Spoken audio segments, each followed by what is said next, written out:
Así que Shabbat Shalom de nuevo a todos los que ya están conectados, los que se están conectando. Gracias por estar aquí en esta noche. Estamos por comenzar lo que se llama la octava parashá del libro de Bereshit, de Génesis, y se titula Vayishlach. Vayishlach, que significa que envió, o sea, que envió. Y estamos de nuevo, recuerden que estamos con la historia de Jacob, que va camino de nuevo a la tierra prometida. Y los capítulos de esta noche son de Génesis 32, verso 3 al 36, verso 43. Y es Vayishlach.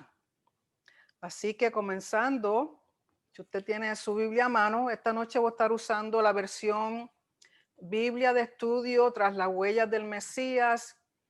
Es muy buena porque tiene mucha información del antiguo Medio Oriente, aunque es la versión Reina Valera, pero lo importante son los comentarios y los mapas y los artículos, informaciones que presentan conjuntamente con las porciones. No sé si traté de conseguirla hace poco para regalarla, pero no estaban imprimiendo más. No sé si las puedo conseguir. Es muy buena Biblia de estudio tras las huellas del Mesías. Así que vayamos al capítulo 32, verso 3. Y dice, y envió Vayishlach Jacob mensajeros delante de sí a Esaú su hermano a la tierra de Seir, campo de Edom. Primeramente, en el hebreo usan la palabra malachim, que se puede interpretar, a veces la traducen como ángeles.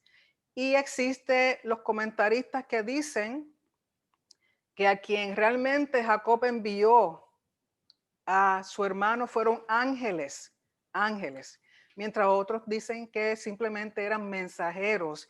Y el propósito de enviar mensajeros era un protocolo muy conocido en el antiguo Medio Oriente, en el cual un rey enviaba mensajeros a otro rey llevando información o mensaje de parte de cada persona. Así que ya aquí estamos viendo un punto en cómo es que Jacob se va a relacionar con su hermano. Y a Esaú se le conoce por tres nombres. Se le conoce como Esaú, se le conoce como Seir y se le conoce como Edom. Así que cuando usted esté leyendo, sobre todo en las profecías, que a veces mencionan a Edom, están hablando realmente de Esaú, que es lo mismo que Seir, que fue el lugar donde ellos eh, se poblaron, y luego también es conocido por el nombre de Edom. Y por si no lo sabían, los judíos entienden que Edom es Roma. Verso 4. Y le mandó diciendo, así diréis a mi señor Esaú. Adonai, le dice Adonai, mi señor. Adón es señor. Y aunque también es un nombre que usamos para Hashem, también se dice a una persona que uno considera señor de uno, una persona de superior a uno. Y le dice, así diréis a mi señor Esaú, así dice tu siervo Jacob. Así que aquí estamos viendo que ya Jacob se está presentando con su hermano como él. Si Jacob fuera el siervo, Esaú fuera el señor. Y sabemos que esto va contrario a lo que Hashem le había dicho a Raquel respecto a sus dos hijos cuando estaba en el vientre. Que Hashem le dijo, el menor servirá al mayor. Pero aquí Jacob ha invertido el papel. Y dice, con Labán he morado y me he detenido hasta ahora. Y tengo vacas, asnos, ovejas y siervos y siervas. Y envío a decirlo a mi Señor para hallar gracia en tus ojos. Se le deja saber ya de antemano, indirectamente a Esaú, que él tiene propiedad, que él tiene animales, que él tiene hasta cierto punto riqueza, que Verse con él no es para reclamarle o quitarle nada, sino le está dando saber, mira, yo vengo y tengo, no vengo a quitarte nada.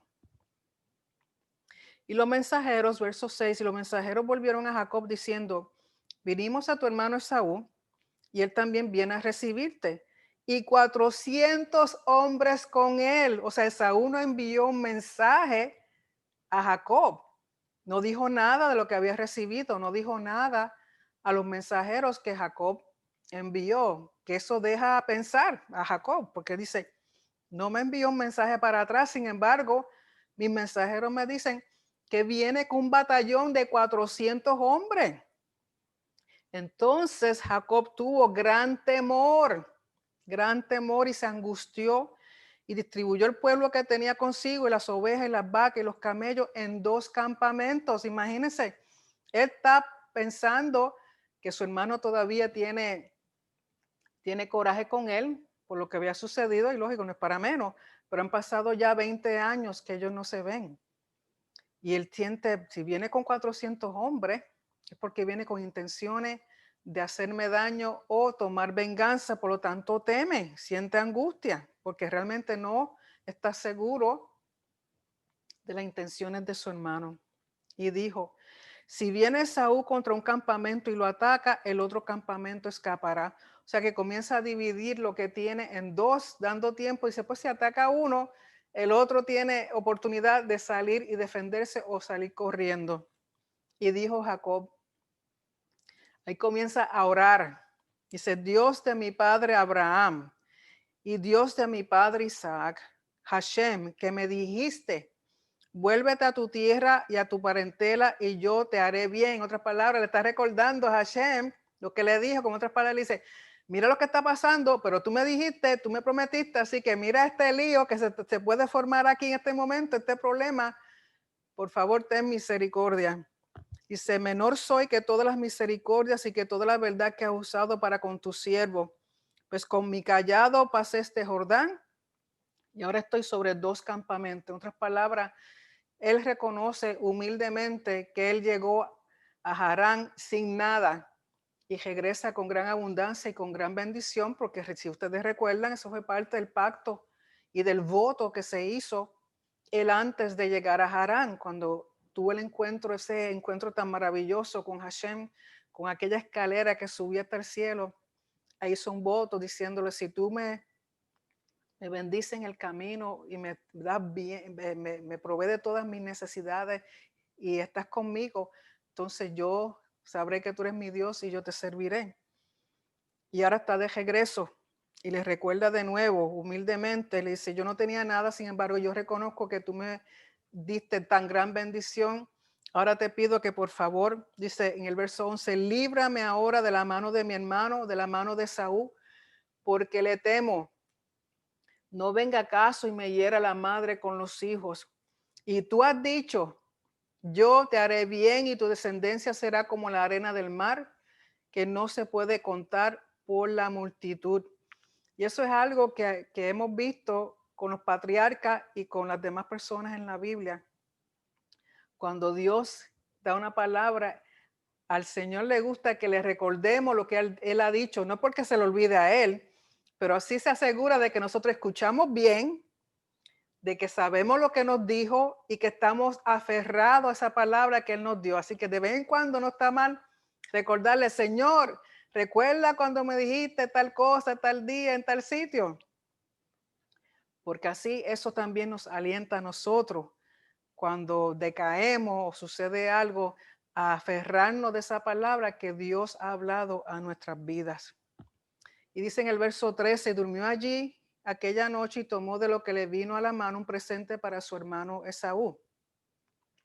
Y escuchen lo que él envía, 200 cabras, 20 machos cabríos, 200 ovejas y 20 carneros, 30 camellas paridas con sus crías, 40 vacas y 10 novillos, 20 asnas y 10 borricos, y lo entregó a su siervo cada manada de por sí, y dijo a sus siervos, pasad delante de mí, poned espacio entre manada y manada. O sea, lo que él le envía es un gran tributo, porque en el antiguo Medio Oriente, una de las cosas que distinguía la prosperidad y la riqueza de las personas era dependiendo de la cantidad de animales que tenían. Sobre todo estos animales son costosos. Por lo tanto, cuando él envía tanto de tanto, le está dejando saber a Esaú que él tiene abundancia. Y no tan solo eso, es un tributo como hace un vasallo con su soberano. Lo que le está enviando en términos de presente es realmente un tributo como se le envía a un rey. Y en el verso 17 dice, y mandó al primero diciendo, si Esaú mi hermano te encontrare y te preguntare diciendo, ¿de quién eres y a dónde vas? ¿Y para quién es esto que llevas delante de ti? Entonces dirás, es un presente de tu siervo Jacob, que envía a mi señor Esaú, y he aquí también él viene tras nosotros. De nuevo la distinción de que Jacob se está viendo como siervo y está viendo a Esaú como su señor, como su soberano. O sea, aquí lo que estamos viendo con Jacob y sus acciones para con su hermano es parte del protocolo que se reconocía en el antiguo Medio Oriente de las relaciones entre un rey soberano, un rey sucerín y el vasallo, porque este era el protocolo que se hacía en aquel entonces. Y aún hoy día, que nosotros, por ejemplo, en Estados Unidos no tenemos, no hay reyes ni reina, pero la reina de Inglaterra, una persona va a ir a ver a la reina, no puede venir con las manos vacías. Siempre se viene con algún tributo. ¿Para qué? Para darle honor a la persona. Verso 19. Mandó también al segundo y al tercero y a todos los que iban tras aquellas manadas diciendo, conforme a esto hablarás a Esaú cuando le hallaréis.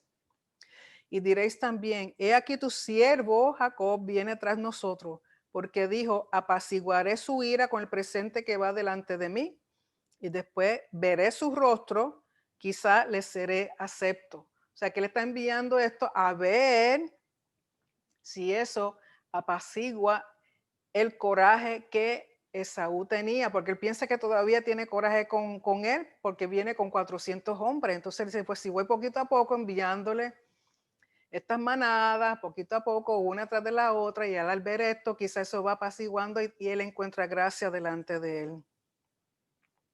Y entonces él va a saber realmente en el momento en que él vea la cara de su hermano. Pasó pues el presente delante de él y él durmió aquella noche en el campamento. Recuerde que son muchos animales y toma tiempo enviarlos a Esaú. Y dice, se levantó aquella noche y tomó sus 2 esposas, sus 2 siervas y sus 11 hijos y pasó el vado de Jacob, perdón, de Yabok. Aquí dice vado, que en otras traducciones dicen como si fuera un río. Y lo que dicen los comentaristas respecto a esto es que, no sé si han notado, cada vez que van a pasar de un lugar específico a la tierra prometida, cuando pasan, usualmente tienen que pasar algún tipo de río o algún tipo de aguas. Eso está marcando una transición de naciones paganas o naciones que no están en pacto con la nación de Israel, que es la tierra de Hashem, que es la tierra que tiene santidad. O sea, están pasando de un lugar que no tiene santidad a uno que sí tiene santidad. Abraham tuvo que cruzar el río para llegar al otro lado. Por eso de ahí que viene también el nombre hebreo de Abar. Por eso son Ibrí, que significa que cruzaron. Jacob tiene que cruzar también. Luego vemos cuando el pueblo de Israel sale de Egipto, cruzan el Mar Rojo. Cuando van a entrar a la tierra prometida, cruzan el Jordán. O sea, esos son sitios que marcan sitios de transición entre un lugar que tiene santidad y uno que no tiene santidad. Lógico, la única tierra en el planeta que tiene grado de santidad, que tiene kedusha, es la tierra de Israel. Cuando ya regrese el Mesías y todo vuelva a como Hashem hizo cuando creó la tierra y creó todo lo que había creado, que en aquel entonces todo tenía santidad, todo tenía kedusha. volverá ese tiempo donde de nuevo toda la tierra, todo el planeta, todas las naciones volverán a obtener kedusha o santidad. Y dice, los tomó pues e hizo pasar el arroyo a ellos y a todo lo que tenía. Así se quedó Jacob solo y luchó con él un hombre hasta que rayaba el alba. ¿Okay? Él se queda solo, él envía a su familia y llega un momento, lógico, que yo estoy segura que él está ayudando primero a pasar las concubinas, luego Lea, luego Raquel, los niños, los que quedaban con él, hasta que él queda solo.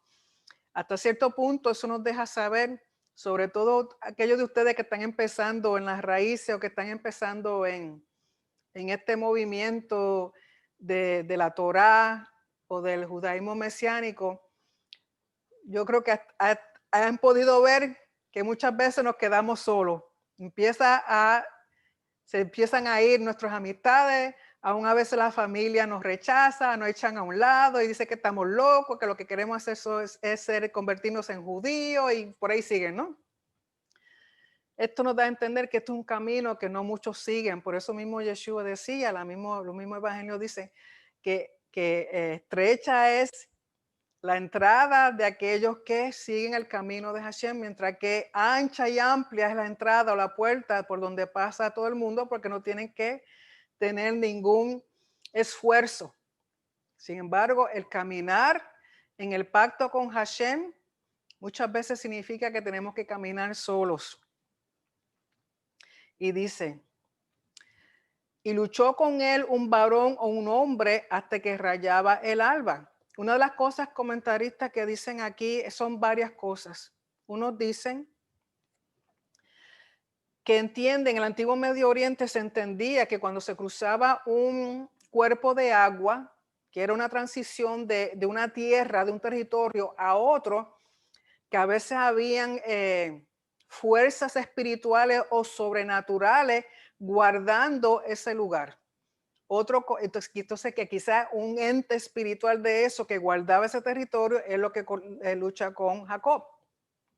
Otros dicen que es el ángel guardián de Esaú el que comienza a pelear con Jacob. ¿Por qué? Porque está guardando que ese territorio donde él está cruzando en ese momento le pertenece a Esaú. Otros dicen que es que Jacob está luchando con sí mismo, está luchando, tiene luchas internas y él está luchando con sí mismo, con su yo. Mientras que otros dicen que es el príncipe del pacto el que está luchando con Jacob. ¿Y quién es el príncipe del pacto? El príncipe del pacto tiene varios nombres. Entre ellos, en el arameo se le dice la memra. La memra. Memra significa la palabra. En griego sería logos. Logos. En español sería el verbo. Así, pero el príncipe del pacto podemos ver que es la forma visible de Hashem para poder interactuar con la humanidad en esta dimensión, en esta esfera de lo físico.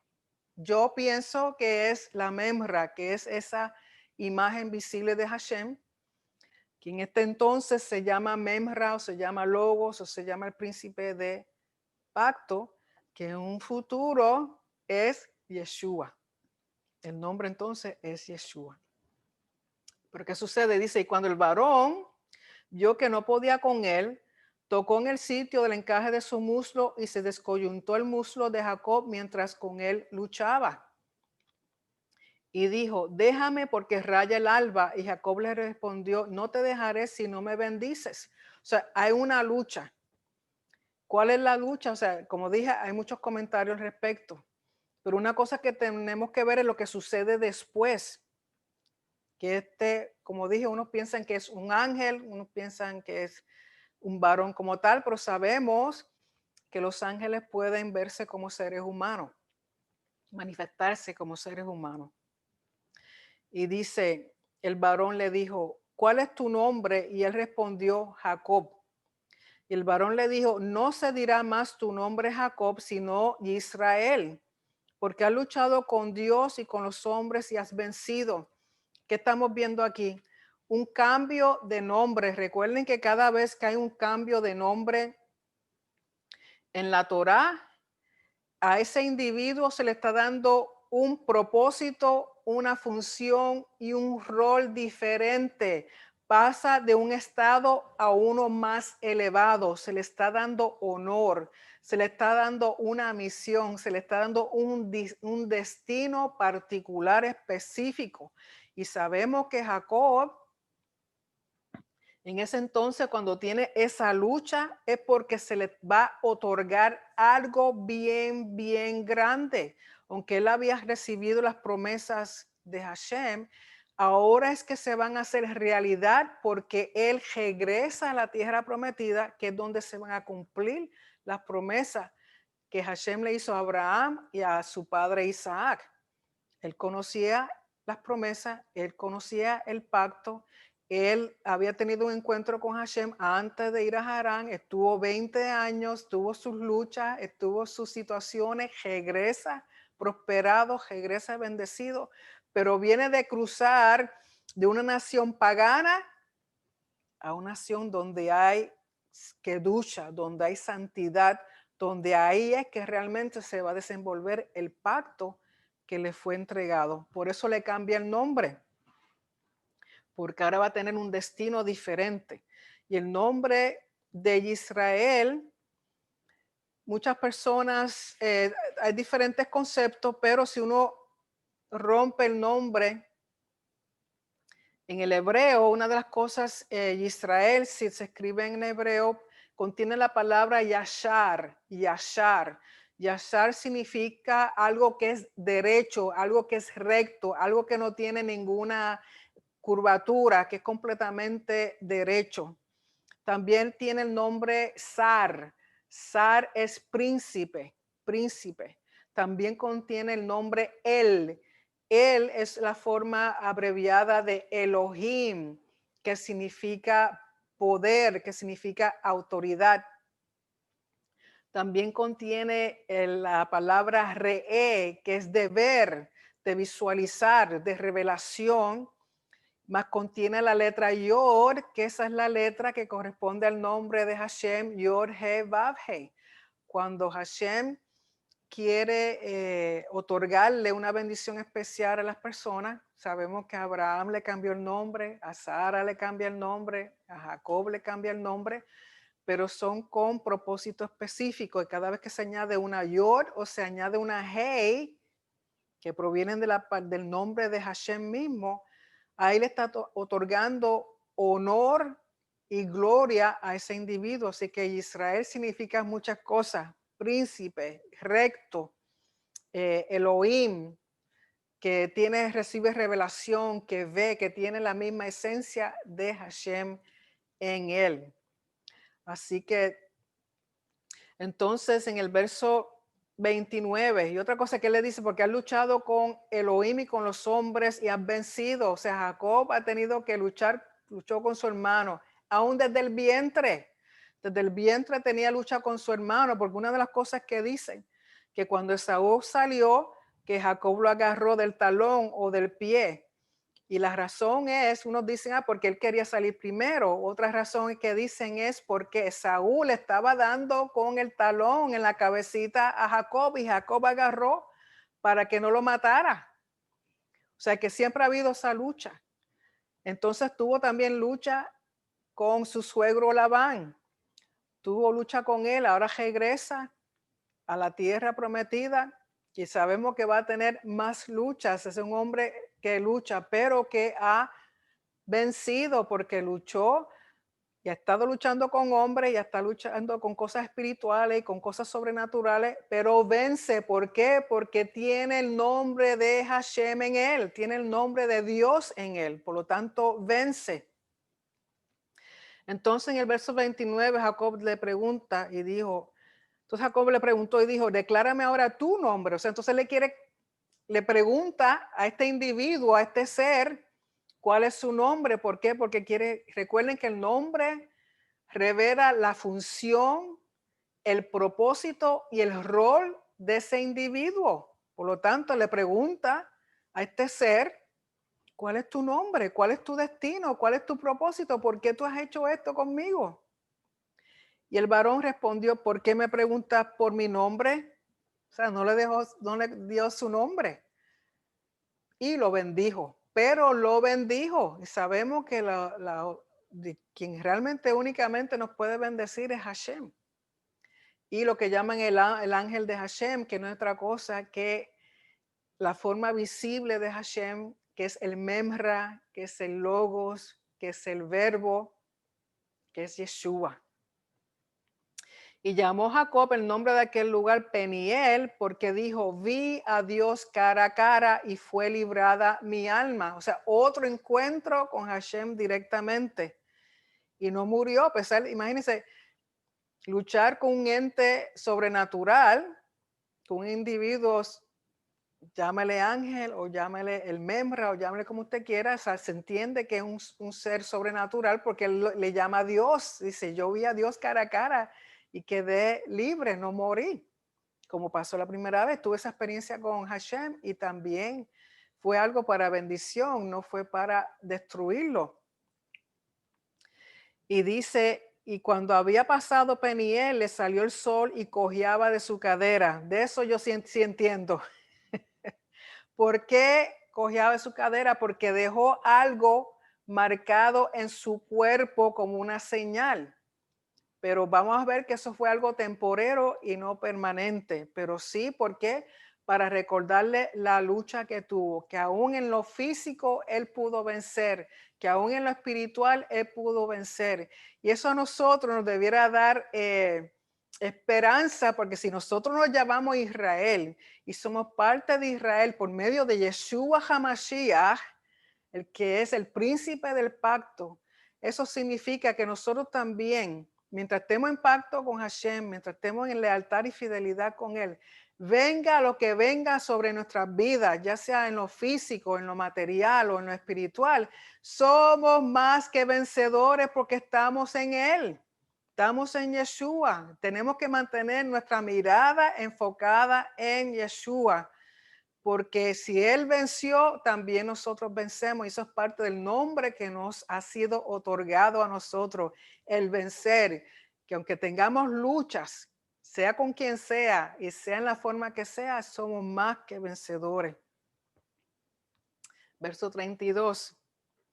Por eso no comen los hijos de Israel hasta hoy día del tendón que se contrajo, el cual está en el encaje del muslo, porque tocó a Jacob este sitio, su muslo, en el tendón que se contrajo. O sea, eso vamos a ver que se da como un mandamiento cuando la Torá se da. Aquí se estipula y luego se hace un mandamiento nacional a través de la Torá.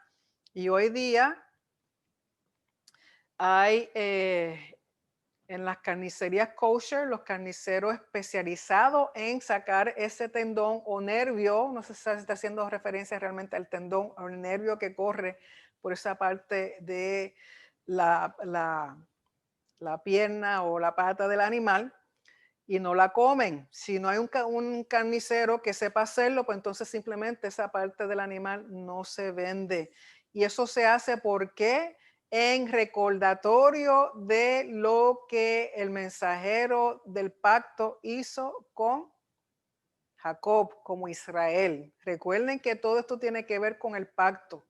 La lucha es para defender el pacto y porque Jacob ahora va a ejercer su función como heredero del pacto que le fue dado a Abraham, a Isaac, y ahora le corresponde a él ser el heredero del pacto. En el capítulo 33 tenemos que entonces hay una reconciliación entre Jacob y su hermano Esaú. Y dice, alzando Jacob sus ojos, y recuerden que he dicho otras veces que cada vez que se dice alzando los ojos, está haciendo una referencia al futuro. Así que esto lo vamos a ver repetirse en el futuro. Dice, alzando Jacob sus ojos, miró y aquí venía Esaú y los 400 hombres con él. Entonces repartió él los niños entre Lea y Raquel y las dos siervas. Y puso la sierva y sus niños delante, luego a Lea y sus niños y a Raquel y a José los últimos. ¿Por qué dejó a Raquel y a José los últimos? Porque para él eran los más amados. ¿Ok?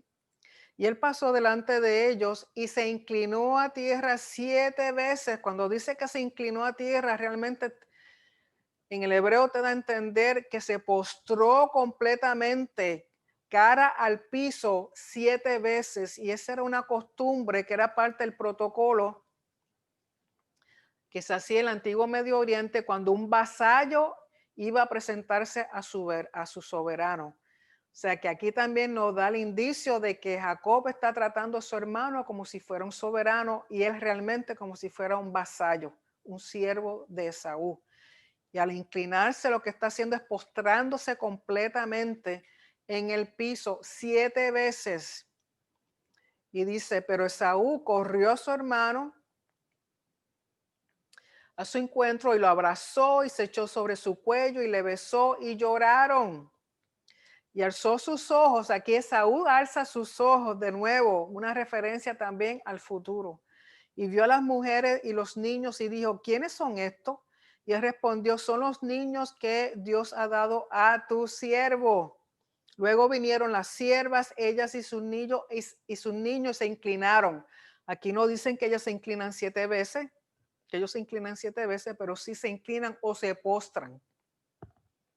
Y vino Lea con sus niños, se inclinaron, y después llegó José y Raquel y también se inclinaron. Aquí no sé si se dieron cuenta que nombran a José antes que a Raquel, mientras que en las demás nombran a las siervas y a Lea antes que los niños, dándole preeminencia a José, a Joseph. Y eso lo vamos a ver en la porción de la Torah la semana que viene.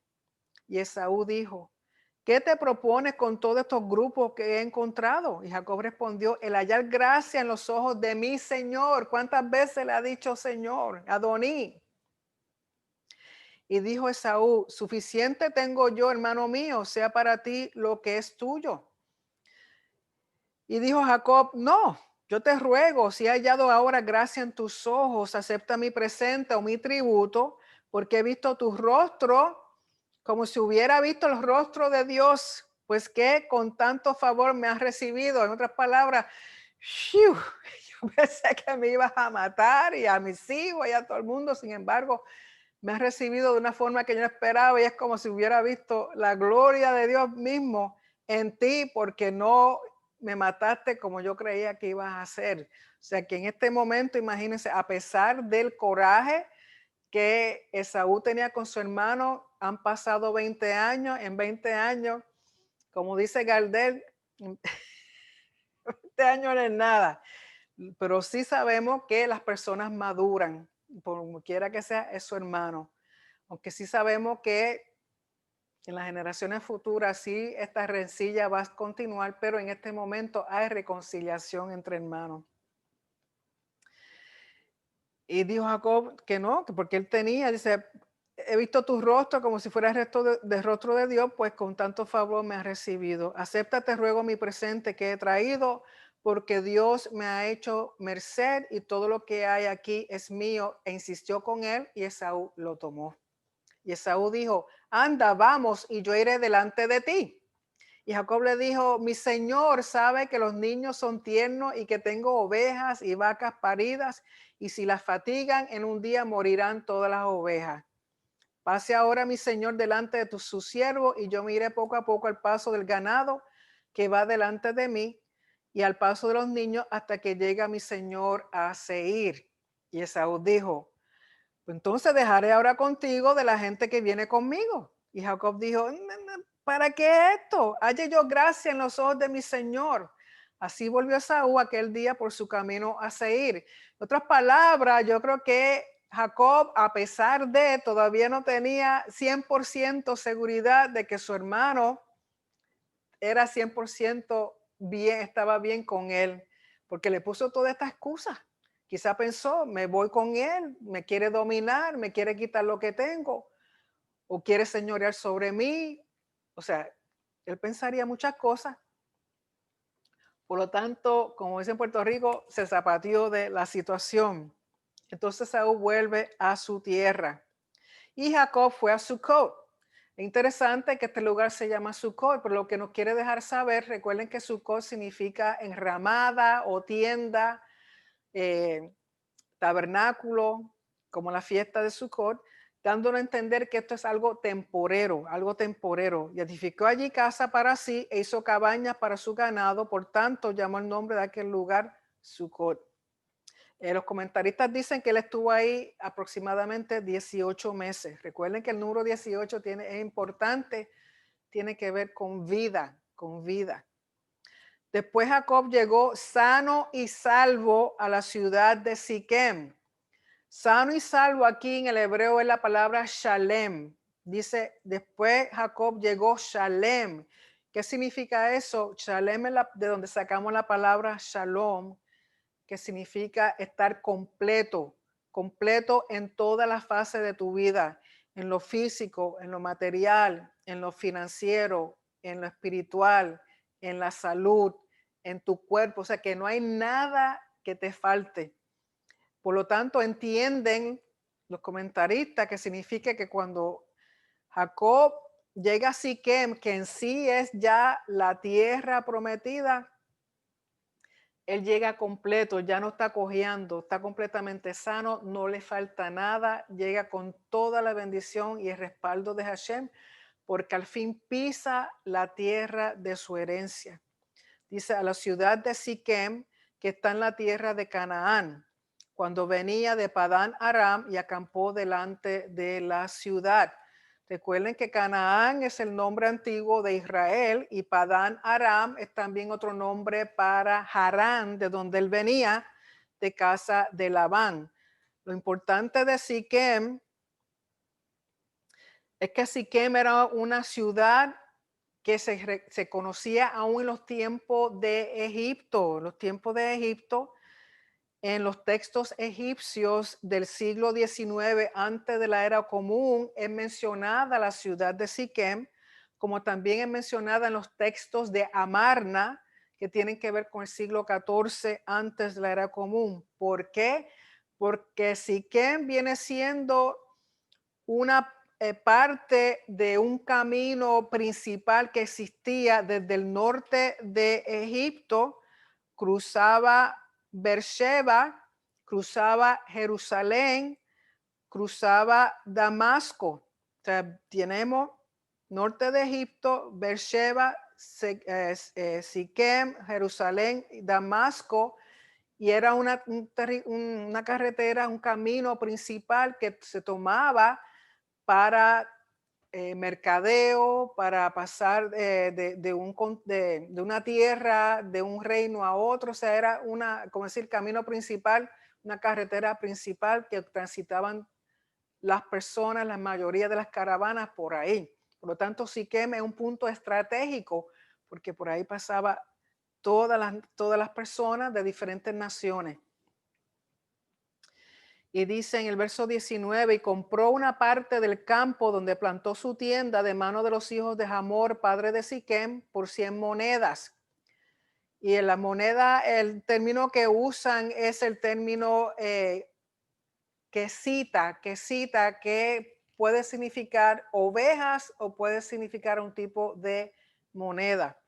Así como hizo Abraham, que compró tierra, él también compra terreno que le pertenece a Jacob y su familia. Y en el verso 20 dice, y erigió allí un altar y lo llamó el Elohei Israel. Él, el Dios de Israel o el Dios poderoso de Israel. ¿Por qué? Porque hemos dicho que cada vez que se construye un altar, el altar no es para sacrificar animales, sino un altar es lo que va a mostrar que Hashem, el Dios de Israel, es el Dios que corresponde a esa tierra, que corresponde a ese lugar.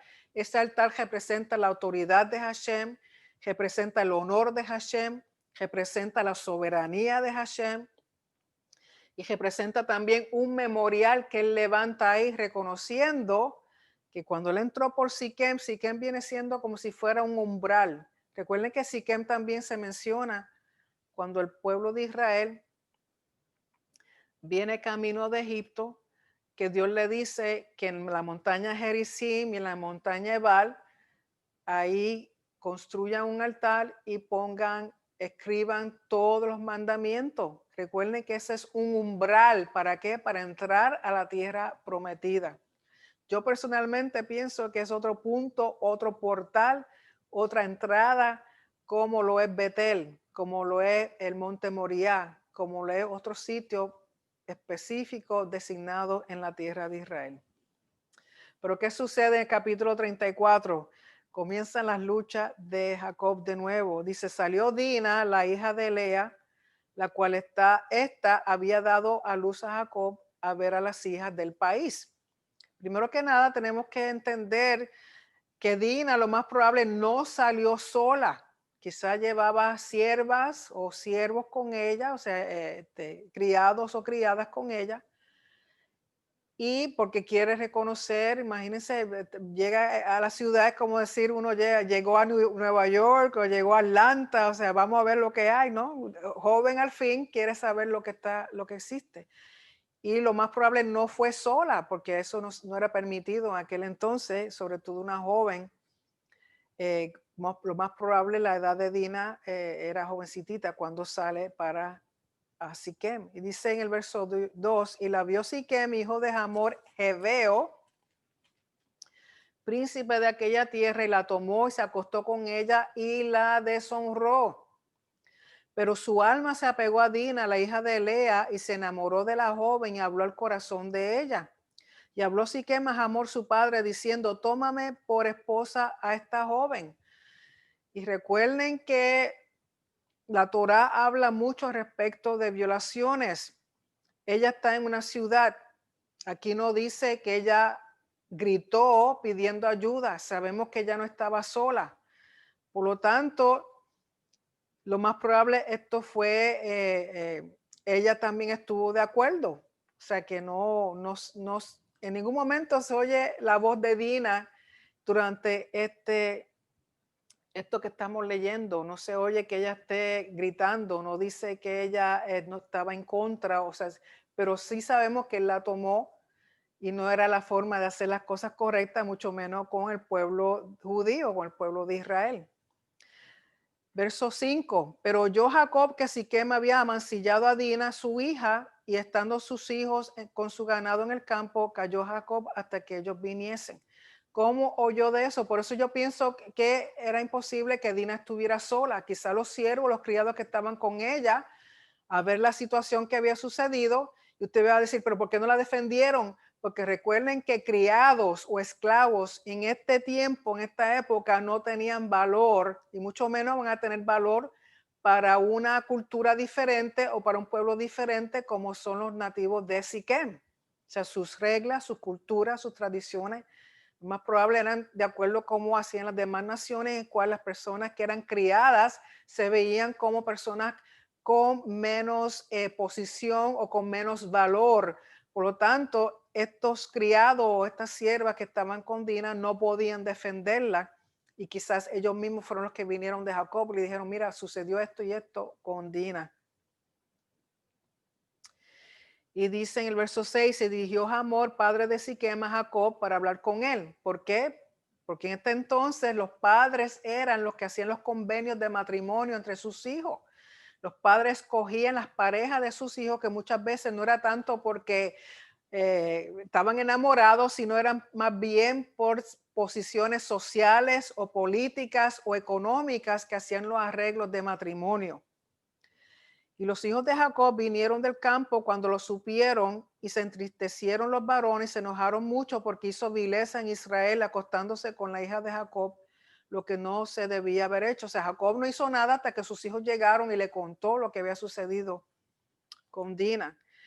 Y Hamor habló con ellos diciendo, el alma de mi hijo Siquem se ha pegado a vuestra hija, os ruego que se la deis por esposa y aparentar con nosotros, darnos vuestras hijas y tomar vosotros las nuestras y habitar con nosotros, porque la tierra estará delante de vosotros, morar y negociar en ella y tomar en ella posesión. Siquem también dijo al padre de Dina y a los hermanos de ella, halle yo gracia en vuestros ojos y daré lo que me dijereis. O sea que no solamente el padre de Siquem estaba hablando con Jacob, sino que llegó Siquem y se puso a hablar con ellos también, porque estaba tan enamorado de Dina que quería asegurarse que se la dieran como esposa. En el verso 12 él dice, aumentar a cargo mío mucha dote y dones, y yo daré cuanto me dijereis, y darme la joven por mujer, por esposa. O sea, él estaba dispuesto a pagar lo que fuera, por encima del dote acostumbrado cuando se buscaba una esposa. Pero respondieron los hijos de Jacob a Siquem y a Hamor su padre con palabras engañosas, por cuanto había mancillado a Dina su hermana, y les dijeron, no podemos hacer esto de dar nuestra hermana a hombre incircunciso, porque entre nosotros es abominación. Ahora, la circuncisión era una costumbre que existía en el antiguo Medio Oriente, a diferencia de que tenía que ver con el pacto con Hashem. En las naciones alrededor, realmente la circuncisión se usaba como un rito de transición. Por ejemplo, cuando llegaban a la pubertad, o era como un símbolo de fertilidad, o cuando los jóvenes se casaban, entonces hacían circuncisión. Pero sabemos que para Israel la circuncisión es relacionada con el pacto, la identidad con el pacto con Hashem. Mas con esta condición os complaceremos, si habéis de ser como nosotros, que se circuncide entre vosotros todo varón. Entonces os daremos nuestras hijas y tomaremos nosotros las vuestras y habitaremos con vosotros y seremos un pueblo. Mas si no os prestareis oído para circuncidaros, tomaremos nuestra hija y nos iremos. O sea que a pesar de que en el antiguo Medio Oriente se hacía la circuncisión, no todas las naciones lo hacían. Y parecieron bien sus palabras a Hamor y a Siquem, hijo de Hamor. Y no tardó el joven en hacer aquello, porque la hija de Jacob le había agradado, y él era el más distinguido de toda la casa de su padre. Entonces Hamor y Siquem, su hijo, vinieron a la puerta de la ciudad. ¿Por qué a la puerta de la ciudad?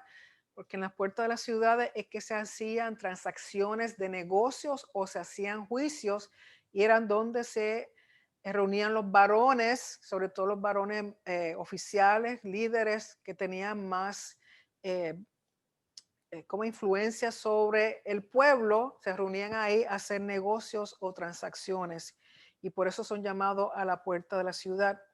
Y hablaron a los varones de su ciudad diciendo, estos varones son pacíficos con nosotros y habitarán en el país y traficarán en él.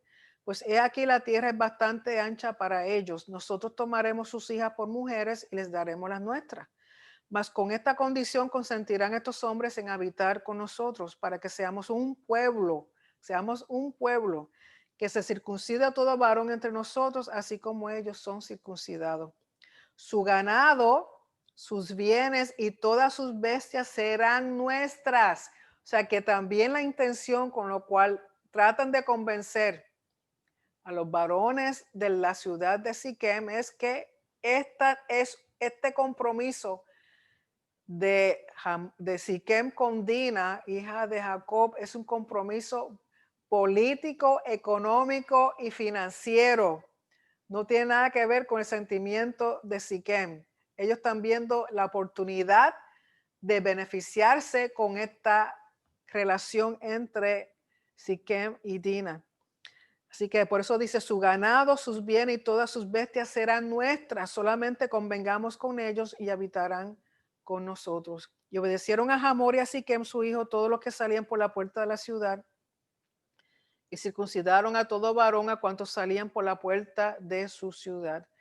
Pero sucedió que al tercer día, cuando sentían ellos el mayor dolor, dos de los hijos de Jacob, Shimón y Leví, hermanos de Dina, tomaron cada uno su espada y vinieron contra la ciudad que estaba desprevenida y mataron a todo varón. O sea que los engañaron. Realmente ellos no querían darle a Dina.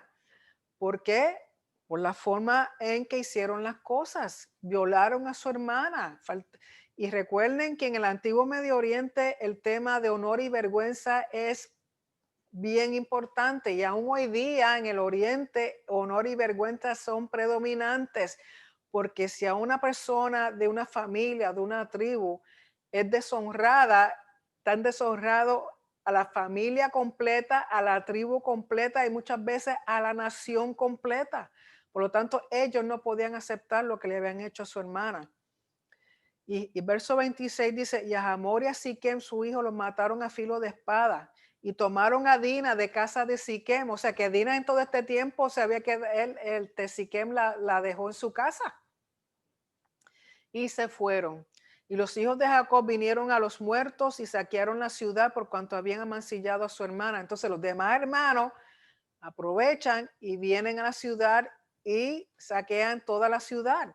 Dice, tomaron sus ovejas y vacas y sus asnos y lo que había en la ciudad y en el campo y todos sus bienes. Llevaron cautivos a todos sus niños y a sus mujeres y robaron todo lo que había en casa. Entonces dijo Jacob a Shimón y a Leví, me habéis turbado con hacerme abominable a los moradores de esta tierra, el cananeo y el fereceo, y teniendo yo pocos hombres, se juntarán contra mí y me atacarán y seré destruido yo y mi casa. Pero ellos respondieron, ¿había él de tratar a nuestra hermana como una ramera, o sea, como una prostituta? ¿Qué fue lo que hicieron? Y eso trajo vergüenza a toda la casa de Jacob, a todos los hermanos. Entonces ellos tomaron venganza. Pero vemos aquí que Jacob simplemente dice eso, pero sabemos que Jacob, cuando él está otorgándole bendición a sus hijos, cuando se está muriendo, reclama esto que hizo Simón y que hizo Leví en contra de Siquem. Capítulo 35. Dice, dijo Dios a Jacob, levántate y sube a Betel y quédate allí y haz allí un altar al Elohim que te apareció cuando huías de tu hermano Esaú. Recuerden que lo más probable, quien está hablando directamente con Jacob y que Jacob está visualizando es el príncipe del pacto, el Memra, el Logos, el verbo, la forma visible de Hashem. Entonces Jacob dijo a su familia y a todos los que con él estaban, o sea que aquí está incluyendo no solamente la tribu de Jacob, o sea, todos sus hijos y todas sus familias, sino también las personas que ya habían adquirido en Siquem, porque una vez esas personas son adquiridas, los que fueron cautivos, llevados cautivos, tienen que ellos entonces unirse a la familia y hacer conforme a como hace y cree la familia. Dice, quitar los dioses ajenos que hay entre vosotros y limpiaos y mudar vuestros vestidos.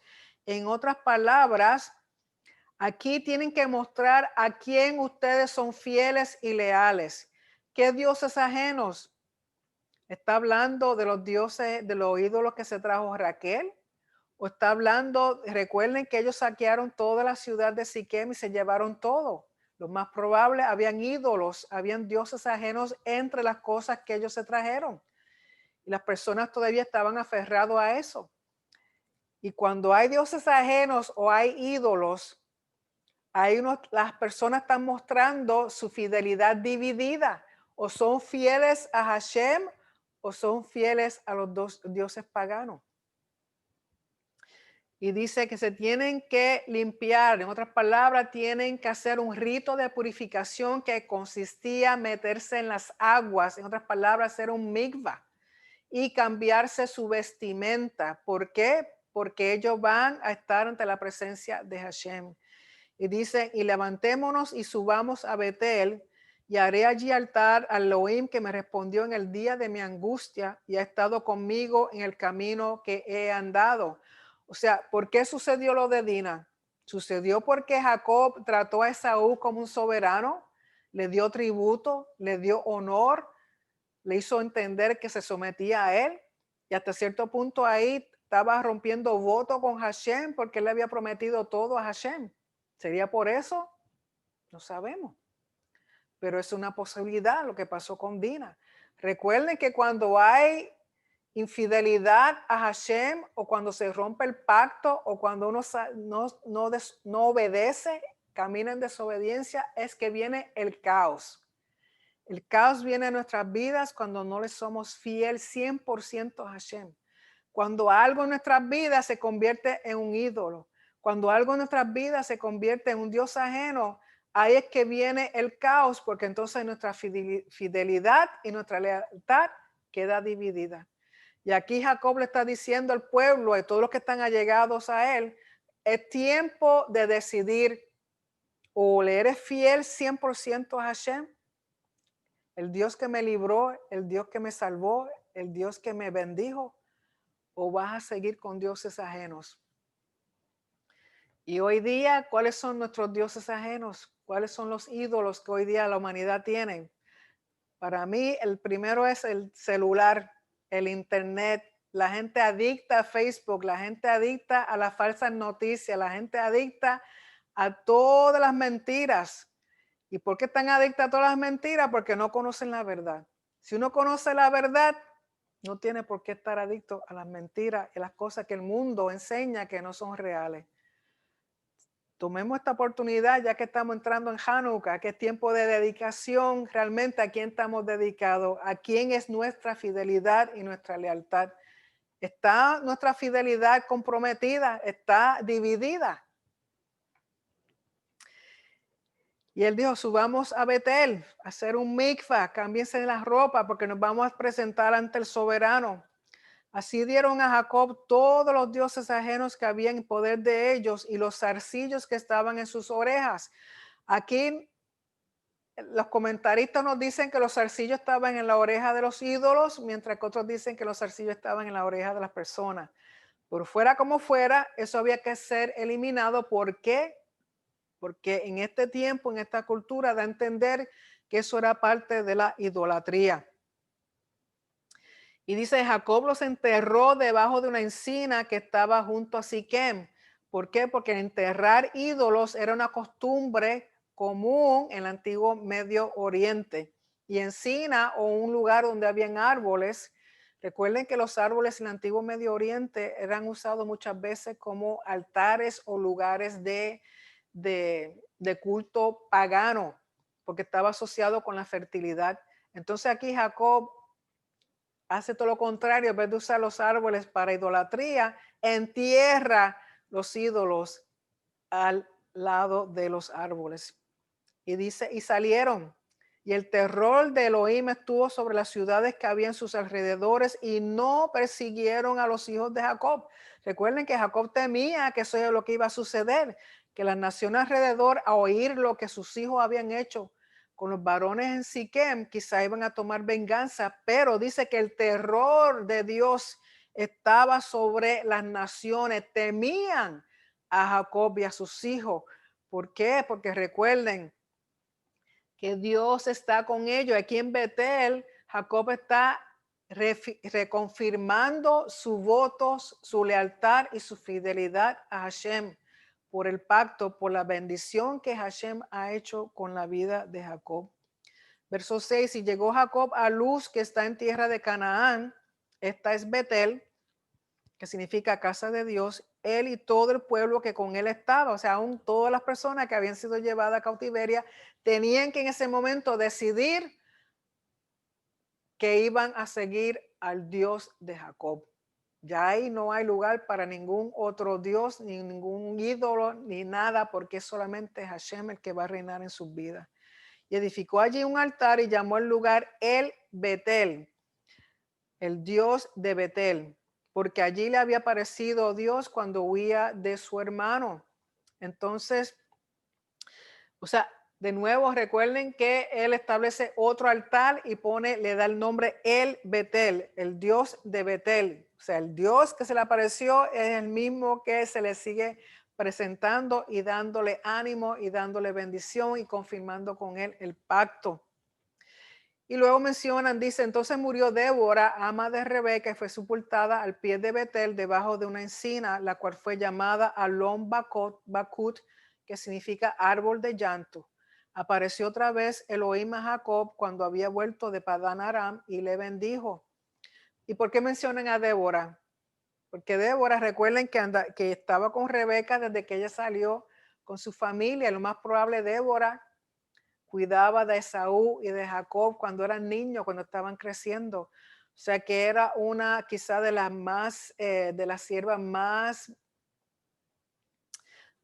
más viejita o la que más rango tenía entre las siervas. O sea que era una mujer que era amada y que había estado con la familia por muchos, muchos años. Por lo tanto, se le dio un honor el ser enterrada ahí cerca de Betel.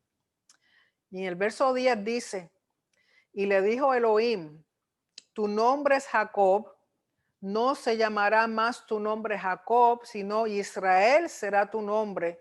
Y llamó su nombre Israel. O sea, ¿qué es esto? Una reafirmación de lo que el príncipe del pacto ya le había dicho. De nuevo se está reafirmando. ¿Por qué? Porque al regresar Jacob a Betel, reafirma de nuevo su voto, su lealtad y su fidelidad al Dios de Betel. Entonces aquí ya Hashem también reafirma, dejándole saber tu nombre, tu función, tu propósito, tu rol, tu destino es este. Eres el heredero del pacto. Eres el heredero del pacto.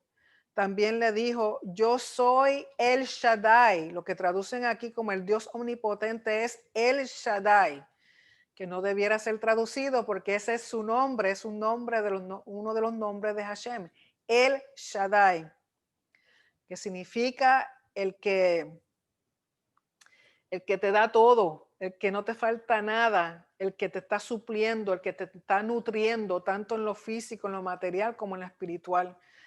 En otras palabras, es tu todo. Cuando tú dices el Shaddai, dice, yo soy el Shaddai, crece y multiplícate. Una nación y conjunto de naciones procederán de ti y reyes saldrán de tus lomos. La tierra que he dado a Abraham y a Isaac la daré a ti, y a tu descendencia después de ti daré la tierra. O sea que aquí vemos que en este momento es que se confirma el pacto con Jacob. Es el momento en que él hereda, que realmente cuando hubo la lucha con el príncipe del pacto era hasta cierto punto quizás para ver, ¿realmente tú quieres esta responsabilidad? Ya que has luchado tanto por ella, ¿realmente vas a ser responsable? ¿Realmente vas a hacer lo que te corresponde como heredero del pacto? Y el verso 13 dice, y se fue de él Elohim del lugar en donde había hablado con él. Y Jacob erigió una señal en el lugar donde había hablado con él, una señal de piedra. De nuevo, las piedras se usaban como señales, como un marcador de que aquí la presencia de Dios se manifestó, de que aquí ocurrió algo especial. Y dice, derramó sobre ella libación. Libación es líquido, más probable puede haber sido agua, puede haber sido vino. Y echó sobre ella aceite. ¿Por qué? Porque el aceite era algo que se usaba para ungir, en el sentido para separar, para darle un propósito, un rol, una función específica a esa señal que le ha puesto ahí, a ese marcador.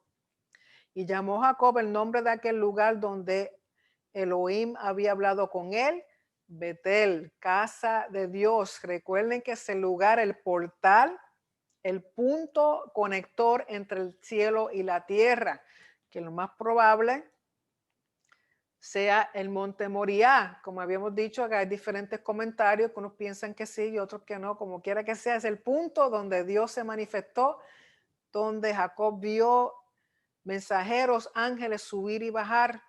O sea, es el conector, el punto que une el cielo con la tierra. Y luego habla de la muerte de Raquel.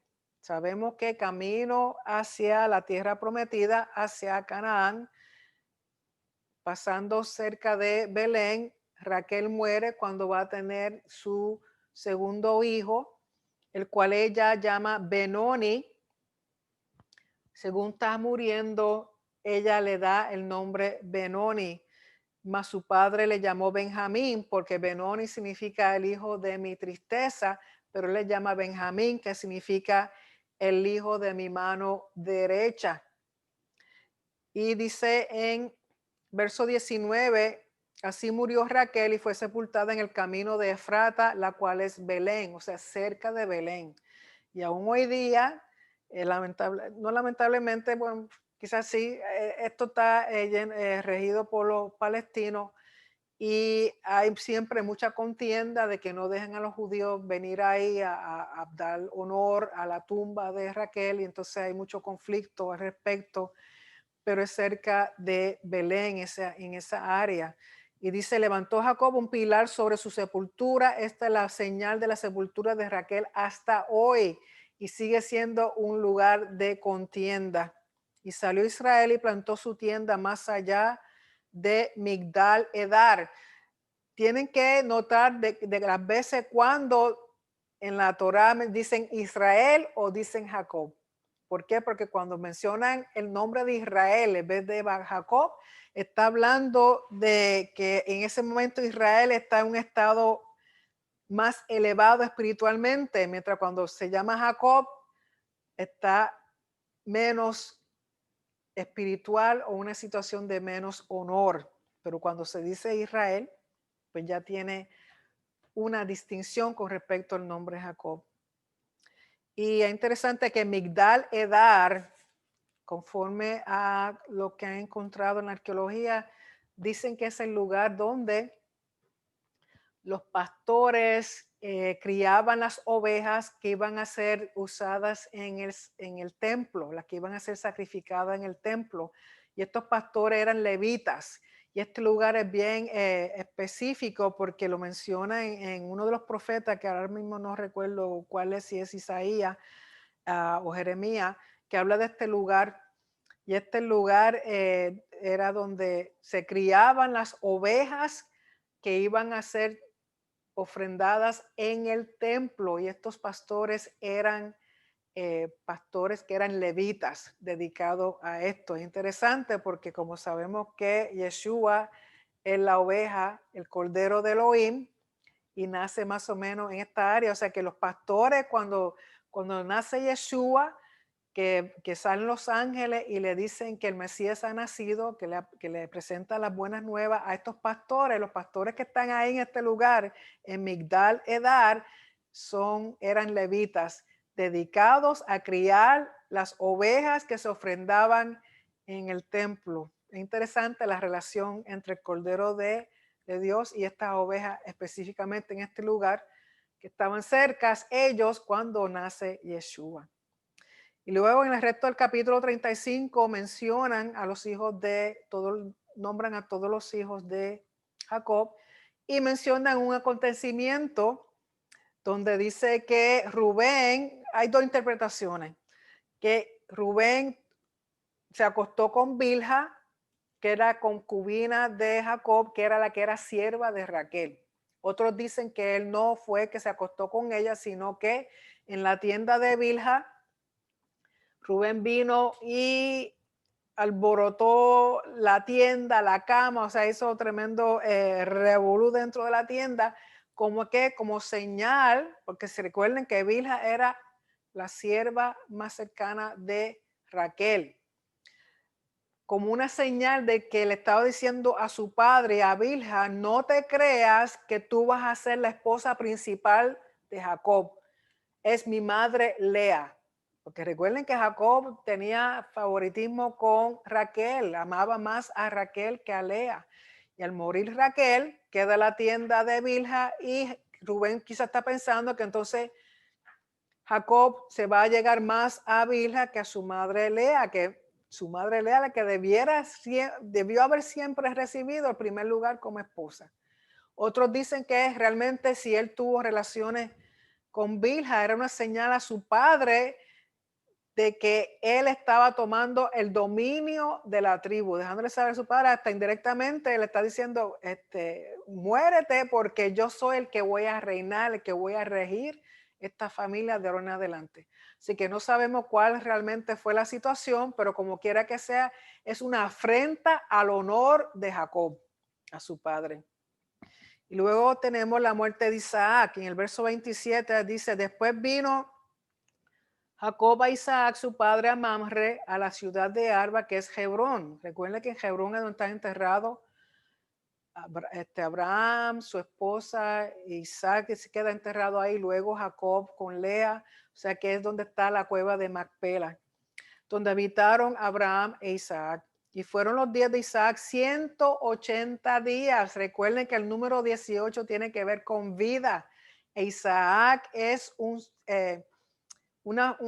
precursor o una imagen del Mesías. Hasta cierto punto simboliza el Mesías. Y 180 tiene que ver con vida. Así que fueron los días de Isaac 180 días y exhaló Isaac el espíritu y murió y fue recogido a su pueblo viejo y lleno de días. Cuando dice fue recogido a su pueblo, es una forma idiomática de decir que murió en honor, que murió en honor. Viejo y lleno de días y lo sepultaron Esaú y Jacob sus hijos. O sea, porque ya Esaú y Jacob se habían reconciliado, entonces ellos entierran a su papá. En el capítulo 36, de lo único que quiero mencionarle es que Esaú primeramente se había casado con mujeres cananeas, extranjeras, que eso no es permitido en la Torá. ¿Por qué? Porque estas mujeres extranjeras traen dioses ajenos y costumbres paganas a la familia. Que también esa era otra cosa que lo más probable los hermanos de Dina no quería que sucediera, porque entonces todas estas personas que no estaban en pacto con Hashem iban a traer sus costumbres paganas, sus dioses paganos, sus ídolos y esas cosas. Por eso también Jacob dijo, eliminen y enterremos todos esos ídolos. Solamente nuestra fidelidad es con Hashem. Y entre las esposas, Saúl, su primogénito, es Elifaz. Y lo importante de esto es lo siguiente. En el verso 12 del capítulo 36 dice, y Timna fue concubina de Elifaz, hijo de Saúl. Recuerden que Elifaz es el primogénito. Y ella le dio a luz a Amalek. De ahí es que vienen los amalecitas, de ahí que viene el enemigo más grande de Israel. Porque a pesar de que Saúl se llegó a reconciliar con su hermano, por alguna razón, Amalek nunca aceptó lo que le habían hecho a su padre, a su abuelo Esaú y a su padre Elifaz. Por lo tanto, Amalek, de donde provienen los amalecitas, el enemigo más grande de Israel a través de toda la historia. De toda la historia. Así que con eso terminamos la porción de la Torá y vamos a tomar un momentito para preguntas.